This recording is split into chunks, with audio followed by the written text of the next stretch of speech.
All right, y'all. So in this video, man, we're going over Stephen A. Smith, Officer Tatum, D.L. Hughley. I'm gonna go over y'all a segment of this where I feel like it's very important conversations, where I feel like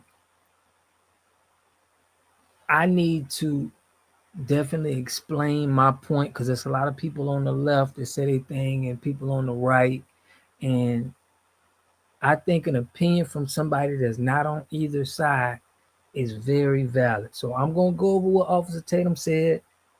He said some stuff that was true, but that's where he gets people. He'll say some stuff that's true, but in reality, he's trying to steer people a certain kind of way, and not to where what I'm saying and what I preach on my channel. So without further ado, y'all check this out. I'm gonna give my opinion on this. It was a good interview, but check this out. Is unsavory and it's undeniable. Donald Trump is deliberately trying to erase Black people's history for whatever quest. He's elevating Christopher Columbus again. So he deliberately is doing things to Black people that isn't just political.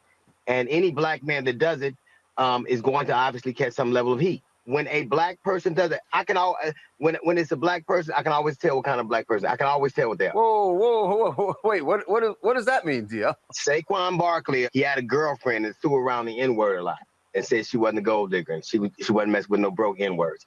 He looks like that kind of guy that is indifferent to what Black people go through. It's just true. And I think I've noticed that to be consistent with a lot of Black people who show up. They have a shoe booty affect to them. You heard what D.L. Hughley had to say right there. You are a Republican. You have been on the record. You are a supporter of Donald Trump. You heard what D.L. Hughley had to say. Your thoughts? First of all, D.L. Hughley has been historically one of my favorite comedians. I love D.L. Hughley, but I don't know what he done. I don't know, he bumped his head or something, but he has lost his mind. And it's a shame that he has to go down the path of racism. You know, I've met Donald Trump several times. I've been to the White House several times. Actually, Donald Trump met my dad at a UFC fight not too long ago, and my dad didn't even vote for Trump. So Donald Trump isn't what they're projecting him to be, but also the racism that exists amongst Black people. Why is D.L. Hughley, who claimed to be a pro-Black man, hating and talking down on another brother? Just because you decide to love a woman that happen to not be Black don't mean you're a sellout and you don't understand the Black struggle. And Saquon Barkley, who's a rational adult, who wants to play football and enjoy his life and don't have to have a problem with Donald Trump because everybody said he does. I mean, he went and golfed with Donald Trump. He was flying on a, Marine One with Donald Trump. What's the problem with that? Unless you're a racist and you hate white people, you shouldn't have a problem with a brother loving a white person or a brother supporting a president just for the sake of him being the commander-in-chief. And D.L. Hughley just, he bothers me so much because I just don't like what he says about Black people. Generally speaking, but I can go on forever about it. What did you think about what he had to say as it pertained to Trump and the administration essentially trying to eradicate Black history? Now, Officer Tatum says a lot of tough stuff to Black people. He's saying that he don't like the way, and I agree, I don't like the way D.L. Hughley talks about Black people. I know he divine that, but I feel the same way about Officer Tatum. It just seems like what Malcolm X told us, we're seeing it with these Black people right now. And I'm going to get more into depth in what they're saying and give y'all some examples. But check this out. Basically, whatever initiatives, executive orders, there's a lot of things that we can point to that people have believed that's what he was doing. What do you make of that and what Trump has done since he's been in office? I think it's absolutely asinine to suggest that Donald Trump is trying to erase Black history. That's the craziest thing ever. D.L. Hughley don't have any evidence whatsoever to make a claim like that, other than having Trump derangement syndrome. Donald Trump in his first term, he gave permanent funding to HBCUs. Donald Trump literally had every HBCU president in the Oval Office talking to them about things that they can do to improve Black universities. Donald Trump, the operation zones, you can go down the list and all the things that he's done that help in the Black community. The people that have been a part of his administration. Is Byron Donalds a sellout? Is Clarence Thomas a sellout? I mean, all of these other people that would say Clarence successful. Thomas, though. Officer Tatum, some people would say that about Clarence Thomas. They do feel like Clarence Thomas has been one of those individuals that has no interest in pushing forth Black causes at all. That has been said about him for decades. Long before Donald Trump came along. And it's because of black people who inherently are in their consciousness are racist individuals, because they don't like Clarence Thomas because he got a white woman. But let me tell you this. I bet you $1 million you won't see D.L. Hughley talking about Bubba Wallace, the NASCAR driver that did the fake hoax with the noose. You'd never hear him talk about him because he's willing to say all this activist stuff that he's not really believing in. But he got a white woman. So D.L. Hughley is inconsistent with his projection against black people. I'll just say this. You too. Black people cannot exist in America isolating themselves in a cocoon with other black people who, to be honest, hate on them more than white people do. And this is why, Officer Tatum, when we had our Black Wall Street, this is what you have to speak on. When we had that, okay, the racist white America wanted to push for integration. And you said on your show, Officer Tatum, that segregation was the best thing for us, right? So our point is, if we had segregation, right, we would have had the NBA, we would have had our own leagues, we would have had more ownership. So this is what you're doing. You're pushing us to a path that you want us to be permanent employees and not go to our roots where we were thriving, where we had our own things. This is how they gain a lot of wealth, and now they're on top of us. And not to say that they're on top of us, because we just could have had our own avenues with music, with sports, with a lot of things. You're trying to push us to not be in ownership. You don't talk about that. I see you get sponsors on your show a lot, and you get a lot of probably white companies that push you. This is the area where they're trying to push us at. Just like the NFL, we don't have no ownership. They don't want to talk about us having ownership, having our own leagues, benefiting off of the stuff that we dominate in. But let them go, and I'm gonna definitely give more of my opinion. And D.L. Hughley is a perfect example of it. Why won't you uplift your brothers? Why won't you celebrate the brothers that got invited to the White House that won the Super Bowl? Why wouldn't you? Because you just don't like Donald Trump? And I guarantee you'll never hear D.L. Hughley say anything negative about Donald Trump before he became a Republican president. That's why I don't have no respect for these dudes. And then I'll tell you this, Stephen A., they don't never talk about the thugs in our community. They never talk about the problems. I mean, consistently talk about the ailments that are in our community. Talk about, abortions that go on in our community higher than anywhere else in the country. They don't talk about the murder rate in our community that's higher than anywhere else in the country. They don't talk about the education system that has failed black people. They don't talk about these politicians. Because Tatum, this is all by design. He don't want to talk and understand that this is by design. This ain't just happening for no reason. We don't just got the worst education system and crime in the neighborhood for no reason. There's people that's benefiting off of this. Keep it 100. And I'm sure he's a smart guy, so I know he understands that. Like I said on my channel, it's over 500 businesses that contract work to prisons. Okay, so that means there are prisons that's pushing out free labor to businesses, a lot of businesses that you guys support, and they benefit off of the crime. Just like people going to the NFL and the NBA, they need a pipeline of people that's going to jail. Tatum, this is how America is working. It don't take you. I know you're a smart enough guy to understand that. I know you're a smart enough guy to understand all of the problems that you're naming. It's a financial gain for somebody. Black people are not just, we didn't come all of this way to just have all of these problems happen in our community. I'm sick of people just trying to point at black people with this, understanding that the prison system make billions, the healthcare system make billions. All these institutions that he's naming, they're behind making billions of dollars from this. Let me let them go though. That put illegal aliens before they put black people. Look at Brandon Johnson in Chicago. Billions of dollars spent on illegal aliens, won't spend a dime on black folks. Look at Barack Obama. He came from Chicago. Can't name me not one policy that benefited black folks, especially not in Chicago. So D.L. Hughley won't talk about these brothers. They won't talk about these hoodwinking snake oil salesmen that are acting like they're activists. For instance, Reverend Al Sharpton. I'm with you on this. Now you speaking. Now you cooking. And it's the thing about Tatum. He'll say some things, but he won't point at the boogeyman, bro. He's not gonna state the facts of who's really in control of the destruction of the community. You want to make it seem like the community just in destruction, and it's just like that because black people just decided as time goes on, we want our communities to be bad. We want this to be bad. We just want to hurt each other. You're not being genuine. You're being disingenuous when he's talking. And I want y'all to understand that. He's saying some things that make sense, but he understands. He's smart enough to understand what's really going on. These people are the most disingenuous individuals I've ever seen in my life. They can go on a boycott of Target, not realizing that there's black people that got product in Target. So why would you boycott Target and in the black communities where black people work at the Target?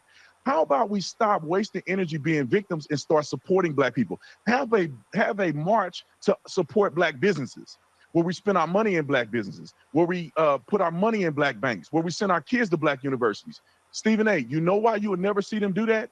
Because they wouldn't dare put their money in a black bank. They wouldn't dare send their kids to black universities. And D.L. Hughley and the rest of them won't dare live in a black neighborhood.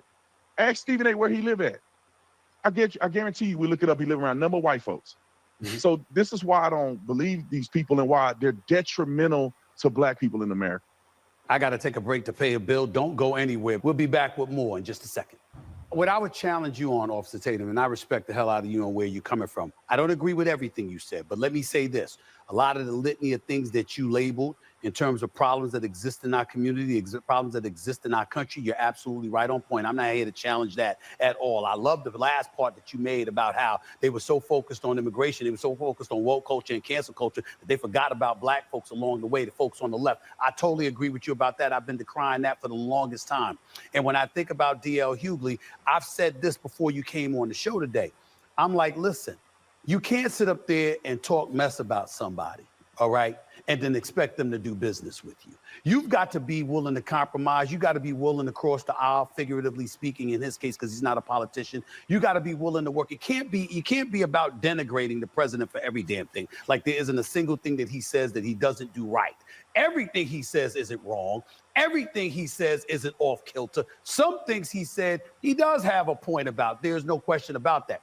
I push back on you when you try to lay, like somebody like a D.L. Hughley, when he pointed out how Trump challenged his nationality, his sisters, whether he was born in the United States or not. Let's not forget that. When we point to issues, when we talk about how, what have they done for us or what hasn't been done for us, when we see a guy like Clarence Thomas and others, you speak against affirmative action, but you benefited from affirmative action. When we hear Trump come into office and literally a plane collides with a helicopter and he's blaming DEI with no evidence whatsoever, and they're questioning the meritocracy of something or the merits of something, and all of those kind of things are taking place, we do find ourselves, and I think D.L. Hughley is absolutely entitled to find himself uncomfortable with some of the things that he is seeing. You see, he might have gone too far by saying what he said. I think he did. Anybody that goes to the White House, anybody that communicates with Trump, I think that's beyond the pale. But him being skeptical, him questioning some things, I don't think that's off kilter, Officer Tatum. I don't. Well, Stephen A., if his skepticism was genuine, I agree. My father has skepticism of Donald Trump and things that are genuine. My dad is a good man. He's acting in good faith and he don't hate white people. But how do you know it's not genuine? I think he has a big issue and he hates white people deep down in his soul. And that's why everything white people do, he has a criticism. When white people get in a shooting against black people, he has a criticism. I guarantee you I haven't seen his take on the kid in Dallas that stabbed a young man in the heart. I guarantee he took the side of the black man. Let's go back to the birther thing. The birther is an argument about the validity of Barack Obama's birth certificate started with Hillary Clinton. And there was a whole bunch of other politicians outside of Donald Trump. Donald Trump piggybacked off of things that people had already established. D.L. Hughley, I mean, we can go down a list of all the other things that you said. His skepticism of policy. What policy is he referring to that Donald Trump is doing that's against black people? Last time I checked, building the economy helps build black people's pocketbook. Last time I checked, when you're talking about immigration and getting all these illegal aliens out of our country, spending taxpayer dollar, black people pay taxes. That helps and benefits the black community. When you think about Clarence Thomas, this is a black man who worked his way up and decided that we do not need affirmative action because it discriminates against all people. It discriminates against black people because there are black people who are qualified that are not necessarily associated with this affirmative action thing. You know, they may have a family, they come from a good family, a good household, and they're not associated with getting a handout because their parents did the work and their parents put them in a position where they're not considered lower income or people who benefit from affirmative action. But also, it's time for us to move forward. We can't keep living in the past, Stephen A. I mean, my God, I just saw a movie that came out called Sinners. I haven't watched it, but the preview of the movie and some of the dialogue around the movie is another movie projecting black people in the 1930s, and it's the white man against the black man. When are we going to stop this mess? You know, the Underground Railroad's proliferation and success didn't come from just black people. There were good white people who never owned slaves, who never had nothing to do with slavery, who risked their lives to help Harriet Tubman get black people to freedom. In the history of this country, there has always been good white people that have done positive things to affect change that benefited black people. Now, there have been racists, there have been knuckleheads, but Right, and he ain't explaining that the John Browns, the Michael Schreeders, these guys got killed for standing up for black people and trying to change laws and policies. You got to look up these people. There were people that, you know, were seeing that the power that these people had and how wrong it was, and they stood up and they fought for it. But for you to talk about the movie Sinners, when that came from a black guy who got the best deal with Warner Brothers that's trying to put out a movie for his people, okay, when we talk about ownership, he's one of our only movie script writers. So that's just somebody that is coming up into the movies and writing movies for the people. He don't want to see us with own. He don't talk about ownership with us. He don't talk about us getting in a position where we don't have to take handouts from any other cultures.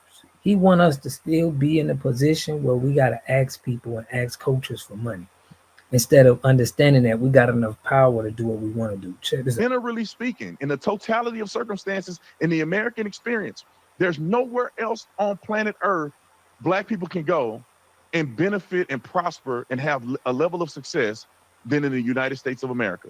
And there are so many corporations and so many lenders and investors that are white that have propelled black people to a level of success that we've never seen before.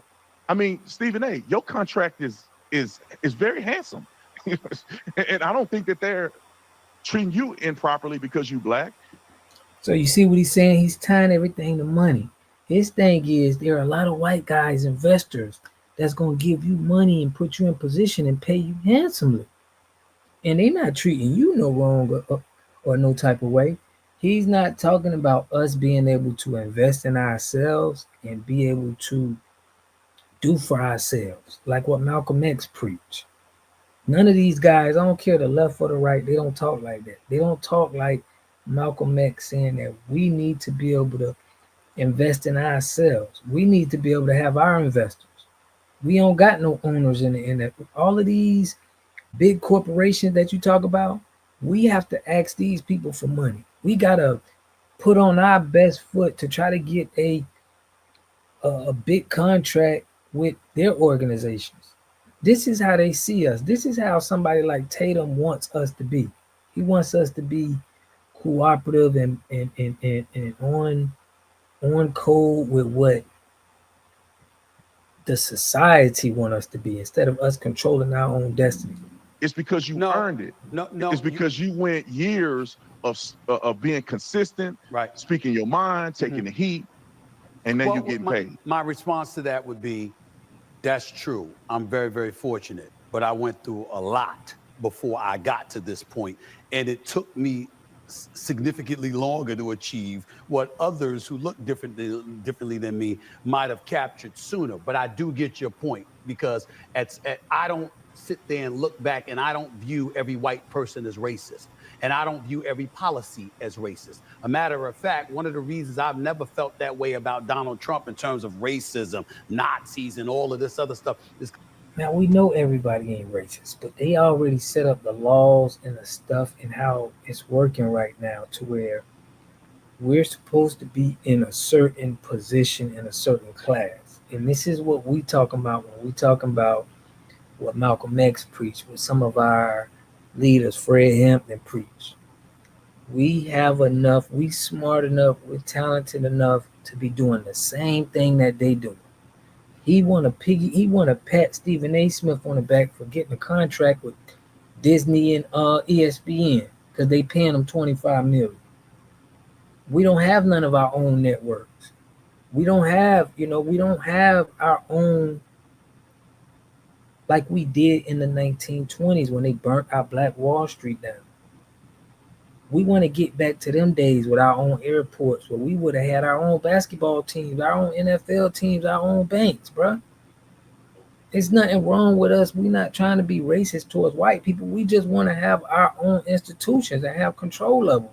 We don't want to have to keep going to people and ask them and looking for them to want to put us in position. But let me know what y'all think about this in the comment section, man. I'll go all day. I just wanted to get those points. Let me know what y'all think. Am I tripping? I think the left and the right, I ain't with neither one of them. Officer Tatum do be saying some things that make some sense, but I understand his agenda. He's on the other side of a Democrat. We ain't gonna get nowhere with neither side. Y'all just, coming up with two different points. We'll never get nowhere. Malcolm X was right when he said about the right and the left. But I'll catch y'all in the next video, man. Peace and love. You are totally dependent on other people to take care of your needs because you don't have those roots sunk into the ground. To have a community, you must have three things to have a community in it. You must have a wholly independent economic structure that can provide goods, service, products, and things for your own people, and jobs and tax bases for your own people. You should at least control four basic things. You should be trying to control water, food, medicine, and energy to be able to survive. Here we got Mr. Pollock. He had a cornfield. He took advantage of a free water test from us, and this is what we found in this water. We found sulfur, we found hardness, and we solved this problems with an easy fix of 2 tanks. So get your free water test today. Stay blessed. Click the link below.